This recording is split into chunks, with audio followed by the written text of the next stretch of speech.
Hello students, this is class 8 and now we are continuing our chapter number first which is taken from physics and the name is force and pressure. So students, in our last video we already discussed about the effect of force. हम लोग ने effect of force देख लिए थे कि इसके क्या क्या effects होते हैं. Now we are continue the topic which name is types of force. So students, here we can see that the types of force. So types of force जो है वो कितने टाइप के होते हैं? How many types of the force? Which is two types. First is contact force and second is non-contact force. Contact force वो होते हैं, नाम से ही लग रहा है, जिसमें हम लोग कांटेक्ट कर सकते हैं, मतलब कि जब तक कि हम लोग उसका हमारा कांटेक्ट उस पर्टिकुलर ऑब्जेक्ट के साथ होगा तब तक कि उसमें फोर्स लगता रहेगा, होल्ड रहेगा.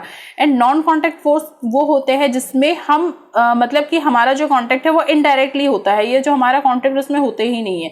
जैसे कि जो मैग्नेटिक फोर्स है उसमें हमारा कांटेक्ट नहीं होता है, वो मैग्नेट के थ्रू क्या होता है, फोर्स लगता है और वो जो चीज़ है उसकी तरफ अट्रैक्ट होती है. Similarly gravitational force and electrostatic force. Okay, so first we are starting from the contact force, कि जो कांटेक्ट फोर्स है वो क्या होता है. सो यहाँ पे जो सबसे फर्स्ट आता है वो क्या है, muscular force and second is frictional force. तो देखते हैं जो मस्कुलर फोर्स है वो क्या होते हैं. So students, if you have a book, so first you have to open your book and the page number is 9. Now I'm going to read. So here I'm going to start from here. तो देखिए यहाँ पे बस chapter के starting में just आप लोगों को बताया है कि ये जो टाइप्स ऑफ फोर्स है वो कैसे किस टाइप के होते हैं, कैसे लगते हैं. फर्स्ट ये देखिए यहाँ पे जो एक गर्ल है वो सक कर रही है वाटर को स्ट्रॉ से एंड देन जो वाटर है वो उसके मुंह के अंदर में जा रहा है. सेकेंड इज यहाँ पे एक बॉय दिख रहा है, वो जो बॉय बॉल को मतलब किक कर रहा है. थर्डली दिख रहा है हमको यहाँ पे ग्रेविटेशनल फोर्स, जिसके कारण जो ट्री के जो लीव्स है वो नीचे ग्राउंड में गिर रहे हैं, प्लेस में गिर रहे हैं. And third is frictional force. इसे फ्रिक्शनल फोर्स बोला जाएगा क्योंकि यहाँ पे जो बच्चा है वो किससे टेबल को सरका रहा है एंड देन वो तो अपना फोर्स लगा रहा है, साथ ही साथ यहाँ पे एक फ्रिक्शनल फोर्स भी लग रहा है, मतलब कि घसावट वाला, जो फर्श से घसीटते हुए उसको मूव कर रहा है. So now we start our main topic. So this is contact force. Contact force होता क्या है स्टूडेंट, जिसमें हमारा मस्कुलर फोर्स लगता है. अब here we are dividing the contact force in two types. So first is muscular force and the second is frictional force. तो देखते हैं muscular force क्या बोल रहा है. मस्कुलर नाम से ही समझ में आ रहा है, जब तक कि हम किसी चीज को होल्ड करके रखते हैं, so that's called the muscular force. देखिए यहाँ पे दिख रहा है कि एक पर्सन है वो किस तरीके से ट्रॉलीज में ले जा रहा है, तो यहाँ पे उसका मस्कुलर फोर्स लग रहा है. वो जितना स्पीड में जाएगा ट्रॉली भी उतने स्पीड में मूव करती जाएगी, आगे बढ़ती जाएगी. सिमिलरली यहाँ पे दिख रहा है एक एलिफेंट है जिसने क्या करके रखा है, इस बड़े से लॉक को अपने मतलब कि सूंड में इसको होल्ड करके रखा हुआ है. तो यहाँ पर भी हम लोग देख सकते हैं कि किस तरीके से उसने अपने ट्रंक में उसका होल्ड करके रखा हुआ है. एंड जब तक कि वो होल्ड करेगा तब तक कि वो उसके पास में रहेगा. दैट मीन्स वो अपना मस्कुलर फोर्स यहाँ पे लगा रहे हैं. ओके, और अगर जैसे ही उन लोगों ने उस ऑब्जेक्ट को नीचे में रख दिया, किसी प्लेस में रख दिया, तो वहां से वो मस्कुलर जो फोर्स है वो खत्म हो जाता है. सो यही होता है हमारा मस्कुलर फोर्स. ओके, सो देखते हैं. When we pedal a bicycle, push a car, lift a school bag और kick a football, we apply a force through our musculars. तो जब भी हम लोग ये पूरे एक्ट करते हैं तो हम क्या मस्कुलर फोर्स को अप्लाई करते हैं. Therefore such a force is called muscular force. तो इसी फोर्स को क्या बोला जाता है स्टूडेंट्स, मस्कुलर फोर्स बोला जाता है. Humans and animals use muscular force to do a lot of works. तो यहाँ पे ह्यूमन और एनिमल्स दोनों ही अपना मस्कुलर फोर्स लगाते हैं, जस्ट बिकॉज मैंने आप लोगों को ऊपर में एक एग्जाम्पल बताया जहाँ पे ह्यूमन एंड एनिमल दोनों ही हैं. ओके, सो हम लोग ने देख लिया एग्जाम्पल के थ्रू भी कि ह्यूमन एंड जो एनिमल्स है दोनों ही क्या लगाते हैं, अपना मस्कुलर फोर्स लगाते हैं. और इसके साथ भी और काफ़ी सारे एग्जाम्पल्स आप लोग फाइंड आउट कर सकते हैं, लिख सकते हैं. ओके, सो और मस्कुलर फोर्स किस में लगता है, running, jumping, dancing, pushing, pulling, brushing, bathing, lifting and kicking, all this involves the muscular force. जब आप बाथिंग करते हैं, लिफ्टिंग करते हैं, कोई चीज़ का वेट उठाते हैं, किकिंग करते हैं, जब आप फुटबॉल को मारते हैं, तो जितना ज़्यादा प्रेशर से आप लोग मारेंगे उतना ज़्यादा वो फोर्सफुली आगे जाता है. So it's depend upon your muscular force. Suppose अगर आपके पैर में चोट लग गई है और आपको किक करने बोला जाए तो आपका जो मस्कुलर फोर्स है वो क्या होगा, बहुत ज़्यादा स्लो हो जाएगा. ओके, तब क्या वो जो फोर्स है वो ज्यादा दूर, जो बॉल है वो ज्यादा दूर तक के जा पाएगा, नहीं, ऑफ कोर्स नॉट, क्योंकि आपका जो मस्कुलर है वो ऑलरेडी क्या हो चुका है, डैमेज हो चुका है. दैट्स व्हाई यहाँ पे जो मस्कुलर फोर्स है वो डिपेंड करता है हमारे ऊपर कि हमें कितनी कैपेसिटी है किसी भी चीज को उठाने की, लिफ्ट करने की. Okay, so it's depend upon us.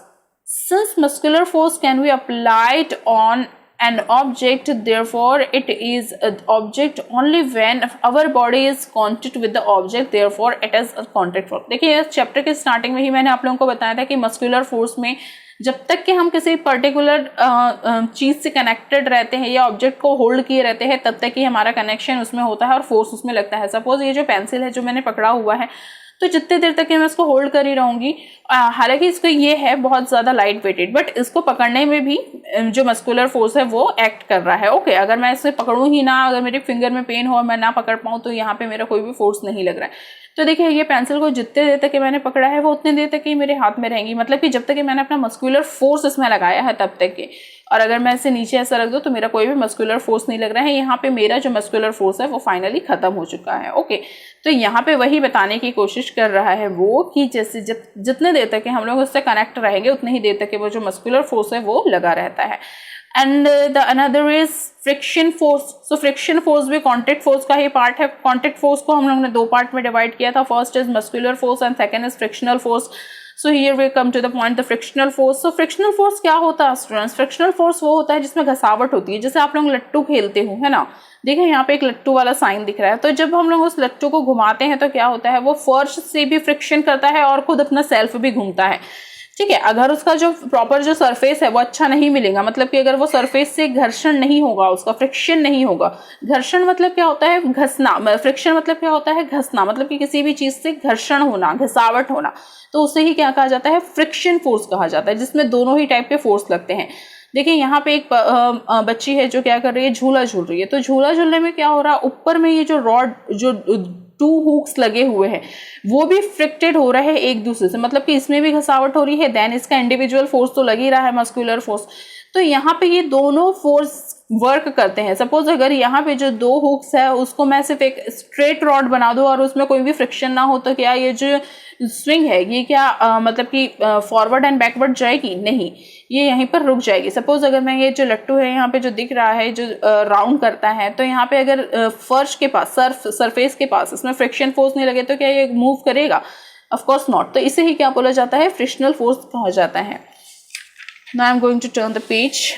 Third example में हम लोग और भी देख सकते हैं और अच्छे से समझ सकते हैं कि फ्रिक्शनल फोर्स क्या होता है. देखिए यहाँ पे एक पर्सन है, वो किसे मूव कर रहा है? सलमेरा को मूव कर रहा है, जहां पर उसका इंडिविजुअल पुशिंग फोर्स तो लग ही रहा है, साथ ही साथ ये जो फर्श है जिसके वजह से मतलब वो यहाँ पे इजीली मूव कर पा रहा है ना, तो इसे ही क्या कहा जाता है? Frictional force. जैसे कि आप लोगों ने देखा होगा कोई भी डाउन जो सरफेस है, जो डाउन एरिया में जाती हो और वहां से आप लोगों को साइकिल ले जाना क्या हो जाता है? ज्यादा इजी हो जाता है, क्योंकि वो जो सरफेस है वहां से भी फ्रिक्शनल हो रहा है और आप भी अपना मस्कुलर फोर्स लगा रहे हैं. सपोज अगर वो जो डाउन की जगह ना होते हुए वो अप साइड हो, ऊपर में चढ़ाव वाला रास्ता हो, तो आप लोगों को उसमें मस्कुलर फोर्स भी ज्यादा लगाना पड़ता है और फ्रिक्शनल फोर्स भी, है ना. तो वो वही बताना चाह रहे हैं. जैसे कि यहाँ पे जो पर्सन है वो अलमीरा को ले जा रहा है, मतलब कि सरका रहा है, तो यहाँ पे फर्श का भी फोर्स लग रहा है, जिसे फ्रिक्शनल फोर्स कहा जाएगा. मतलब कि फर्श भी घसाती है ना उससे. जैसे आप देखेंगे जब जैसे वो अलमीरा को आप राउंड करेंगे, सरकाएंगे, तो आपके फर्श में भी स्क्रैचेस आना शुरू हो जाएंगे. तो ये क्यों हुआ? ये उस फ्रिक्शन की वजह से हुआ, जहाँ पे ये जो ऑब्जेक्ट है और सरफेस है वो दोनों में क्या हो रहा है? घर्षण हो रहा है. दैट मीन्स फ्रिक्शन हो रहा है.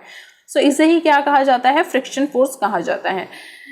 थर्ड जो सेकंड हमारा टॉपिक है, जैसे कि हम लोग ने स्टार्टिंग में ही देखा था चैप्टर के कि टाइप्स ऑफ फोर्स 2 टाइप्स में डिवाइड किया गया है. First is contact force and second is non contact force.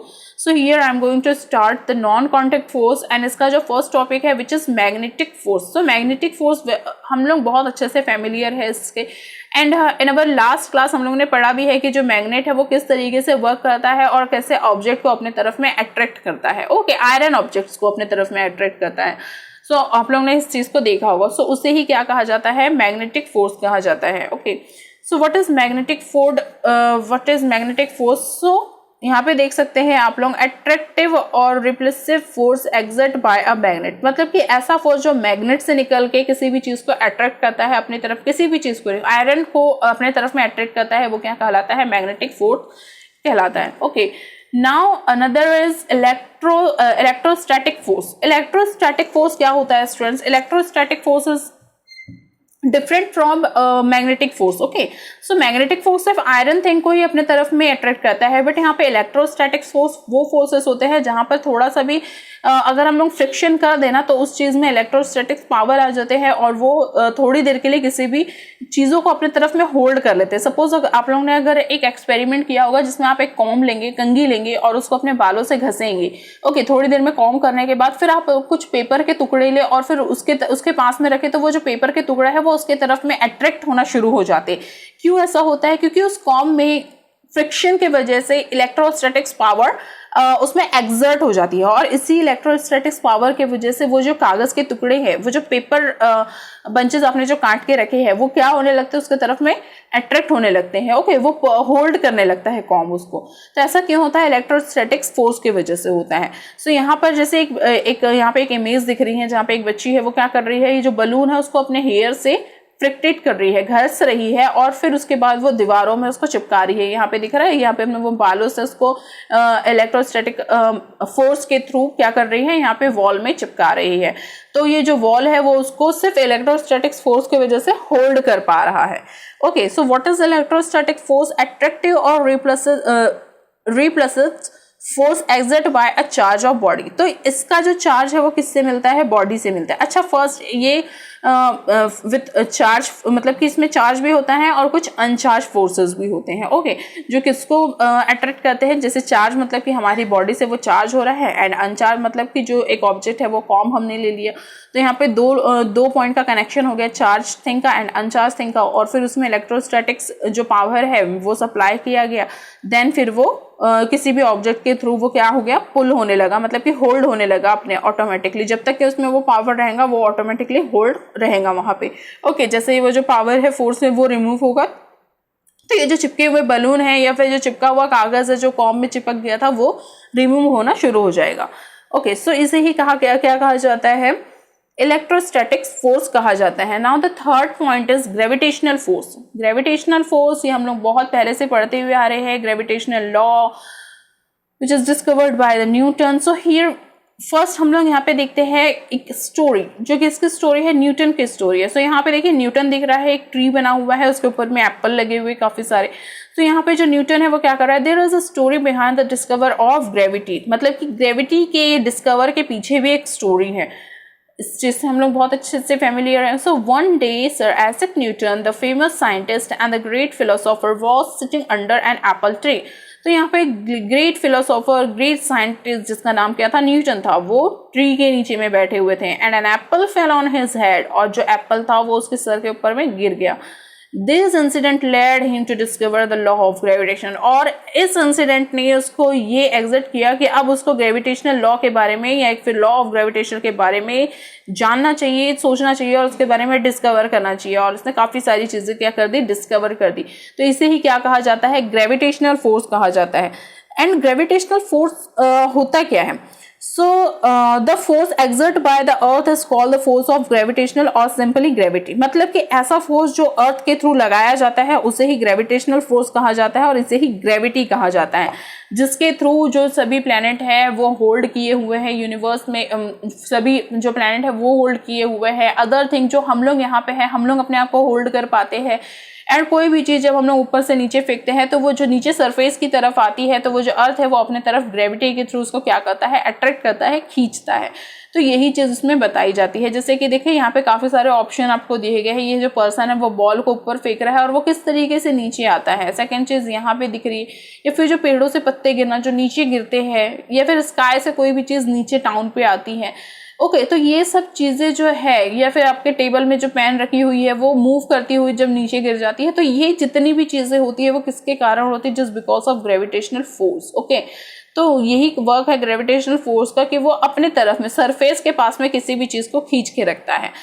And the another thing is, हम लोग ने ये भी पढ़ा था लास्ट क्लासेस में कि मून का भी अपना एक फोर्स होता है। और जो यहाँ पे आप लोगों ने देखा होगा कि जो सी में जितने भी जो तूफान आते हैं या फिर जो टिड्स आते हैं वो किसकी वजह से आते हैं? Just because of moon force. Okay, तो ये जो तूफान, जो समुद्र के अंदर या जो सी के अंदर जितने भी जो तूफान आते हैं, जैसे टिड्स बोला जाता है, तो वो किसकी वजह से आता है? मून फोर्स की वजह से आते हैं। तो इसके बारे में भी हम लोग ने लास्ट क्लासेस में पढ़ चुका है। तो इतने टाइप के फोर्स होते हैं। So students, here we already discuss about the types of force, जिसमें हम लोग ने क्या देखा स्टूडेंट्स? कॉन्टेक्ट फोर्स देखा एंड नॉन कॉन्टेक्ट फोर्स देखा। कॉन्टेक्ट फोर्स क्या होते हैं? This is the quick recap of the above video. So this is contact force and non-contact force. Contact force क्या होते हैं? नाम से ही पता चलता है, जहाँ तक कि हम लोग उसमें कांटेक्ट करते रहेंगे, हम लोग उसके टच में रहेंगे, तब तक कि वो जो फोर्स है वो चलता रहेगा। तो कॉन्टेक्ट फोर्स को इसमें दो पार्ट में डिवाइड कर दिया गया है। First is muscular force and second is frictional force. Muscular force क्या होते हैं? जब आप कोई भी चीज़ों को सिर्फ होल्ड करके रखते हैं एंड उसे बैकवर्ड या फॉरवर्ड करते हैं, तो that's called the muscular force. इसमें फ्रिक्शन नहीं होता है। बट जब फ्रिक्शनल फोर्स किसे कहा जाता है? सपोज आप कोई सरफेस, जब भी कोई चीज़ सरफेस से चिपक के खड़ी है और फिर आप उसको मूव करते हैं जिसमें घसावट होती हो, उसे फ्रिक्शनल फोर्स कहा जाता है। And the another type of force, this is non contact force. Non contact force को थ्री पार्ट में डिवाइड कर दिया गया है। First is magnetic force. Magnetic force क्या होता है? जो आयरन थिंग्स को अपने तरफ में अट्रैक्ट करता है, that's called the magnetic force. Gravitational force क्या होता है? We all are familiar about this with this word. So what is gravitational force? Which is exert from the earth, that's called the gravitational force. Okay, electrostatic force क्या होता है? मतलब कि charge body and uncharge body से जो exert होते हैं, ऐसे ही इलेक्ट्रोस्टैटिक फोर्स कहा जाता है। जब भी किसी ऑब्जेक्ट में इलेक्ट्रोस्टैटिक फोर्स जितने देर तक के रहेगा, वो वहां पर उतने टाइम तक के क्या रहेंगी? वहां पे होल्ड रहेगी। ओके, इसके लिए मैंने दो एग्जाम्पल दिया था। फर्स्ट इज बैलून, जब आप उसको बालों में रब करेंगे, and second is what? Comb. Okay, तो यहाँ पे मैंने दो एग्जाम्पल्स बता दिए थे। So students, I am stopping here. See you soon with the next topic of this same chapter. Till then, take care, bye bye.